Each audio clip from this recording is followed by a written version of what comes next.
Hi, my name is Brent Smith, and I would like to take a few minutes to share my testimony with you in hopes of illustrating how incredibly important it is to draw close to the Lord in our trials and tribulations and in our pain and our suffering. 7 years ago, I had a pretty traumatic accident where I fell 20 feet from a deer hunting stand, and I landed on my feet and sustained a spinal cord injury. My lumbar vertebrae cut into my spinal cord, and I immediately lost my bowel and bladder function. I lost my sexual function. I became the middle of my body, my torso is almost completely numb.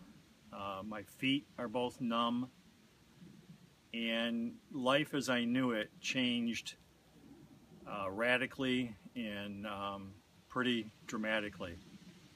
You know, in the beginning I was scared, I was hurt, and I looked to the doctors and the nurses and the hospitals and the surgery to try to fix me.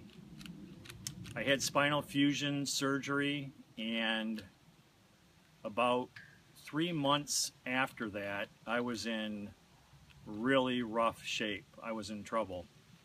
The doctors had me on so many narcotics to try to control the nerve pain that I went for a period of 10 days without sleeping at all, which is extremely dangerous. You know, but through all of this, I never questioned God, and I wasn't mad at God. That wasn't the issue. I just didn't trust Him enough to look to Him for the fix. You know, I wasn't praying about my surgery. I wasn't praying before doctor's offices. I wasn't praying about prescription medication.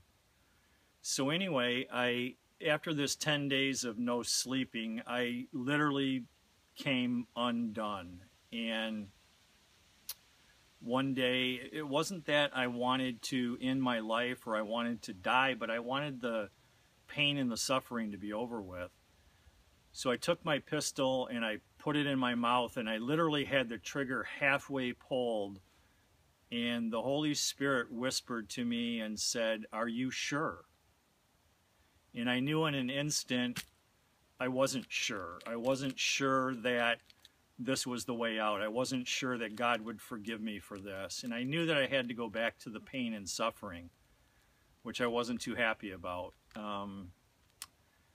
And then I checked myself into Chelsea Hospital, which is a psychiatric hospital, and all I wanted to do was sleep. I just wanted the doctors and the nurses to bring out the big guns and give me a shot and let me sleep for a week. But when I entered that hospital, the medical mistakes and the blunders are just, they were just so many, I can't even begin to tell you how bad it was in that place. So I found myself in the middle of this place, in desperate need, in trouble, and I did the only thing that I knew how to do, and that was to share Jesus with the other patients there. And immediately the staff told me to stop that. You can't do that. And I said, you know, I can't stop that. That's who I am. That's the only thing that I know. These people are lost, they're hurting, they're suffering, and Jesus is the answer. And people started to respond. And so out of that, that's where I started to heal. And it wasn't because of some procedure. It wasn't because of some doctor or some medication. It was in sharing Christ with the lost and the suffering. So I came home from that still really beat up, and I was sitting up in my bedroom one day about noon, fully awake, but I had my eyes closed, and I was just kind of talking to the Lord, and the Lord provided a vision for me, which I had never had.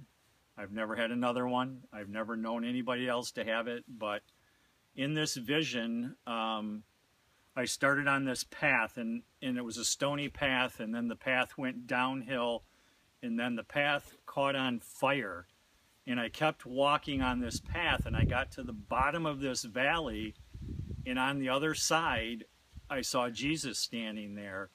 And he had this very inquisitive look, like I knew he was going to ask me a question. And I said, Jesus, you know, what? And he said, I have one question for you. He said, do you still love me? And my answer was, yes, of course I love you.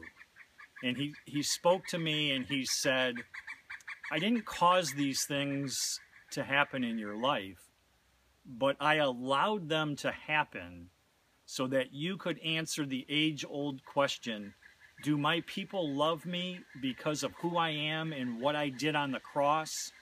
Or do they love me just because I'm blessing them at the time? Because he allowed my blessings to disappear for quite some time.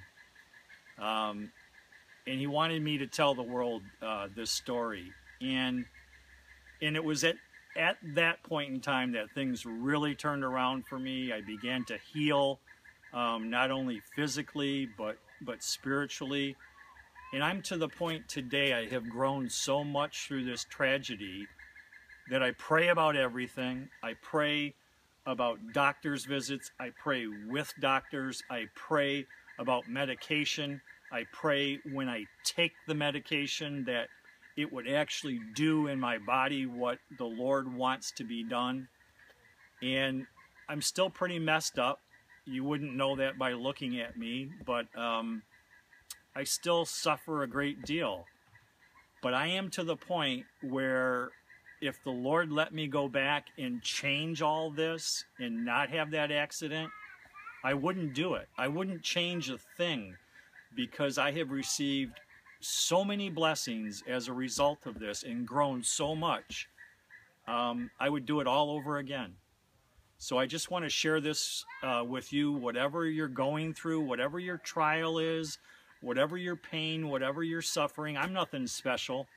You know, if the Lord did it for me, he will do it for you. So draw close to him. You know, his word says he will never leave you and never forsake you. And I was this close to not being here with that gun in my mouth. And the Lord, his promise came true. He didn't leave me. He didn't forsake me. And if he did it for me, he'll do it for you. So I just pray that somehow this short testimony of mine would help you. Have a blessed day.